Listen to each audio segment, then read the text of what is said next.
Hello friends and neighbors, I'm Matt Guyan and I can't dance. Not only can I not dance, but I have absolutely no knowledge of dancing and what goes into it and what the moves are or anything. I'm completely deficient in this area. Why am I telling you this? Well, because even I, with my deficiency of dancing knowledge, know that Fred Astaire is legendary in the world of dance. Even with my limited understanding of the subject, I can tell that no ordinary human being can make his body move like that. His complicated, passionate, and high-energy dance numbers and movies set him apart. And his partnership with Ginger Rogers, also a talented dancer in her own right, prepared the couple to stardom. They made a number of movies together, but Swing Time is considered by many critics to be their finest achievement, including the American Film Institute, who placed it at number 90 on their list of the top 100 greatest films. So let's take a look at it and find out what's all the fuss about. Do you follow me?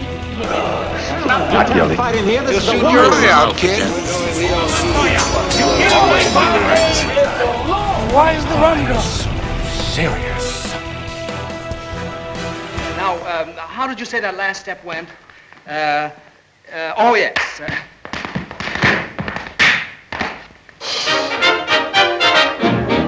Shall we try it right through?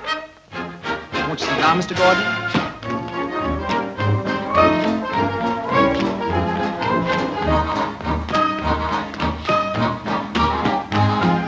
When dancer and gambler John Lucky Garnett misses his wedding, he's offered a second chance to win over his girlfriend's father by earning himself $25,000. In trying to find work in New York City, he meets Penny, a dance instructor with whom he begins to fall in love.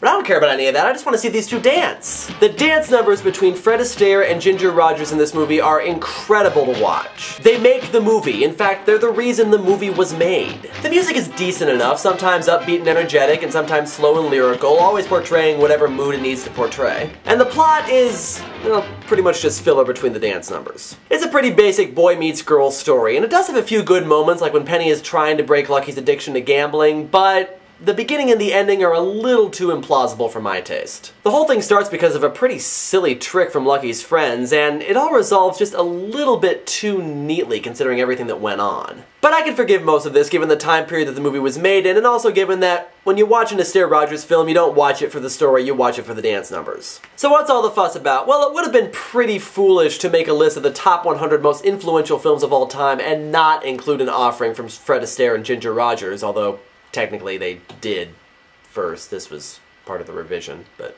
you know. They were a big part of the early movie musical. They threw everything into their dance numbers, putting in hours of rehearsal time just so they could get every single move exactly right. And there's such an energy and passion to their dancing. You can tell that they both absolutely love what they're doing. You can't not enjoy performances like these. The rest of the movie is pretty standard. The characters aren't very deep, but they're likable and funny. The musical numbers are good, though not great. Honestly, the plot's the biggest problem for me, and it's not even that it's not very in-depth. I can forgive that. It's actually the opposite. There's too much plot. There were a number of moments when I was bored by it. I was just thinking, hey, when am I going to see these two dance again? I mean, that's why I want to watch these movies, to watch Fred Astaire and Ginger Rogers dance. The rest of the plot is pretty much just filler, and it's really not interesting enough to merit putting in as much as they did. And there were actually a couple of reviews from the time shortly after this movie came out that said pretty much the same thing. Now, some critics have said that maybe a better choice for a Fred Astaire Ginger Rogers film would have been Top Hat, and to be honest,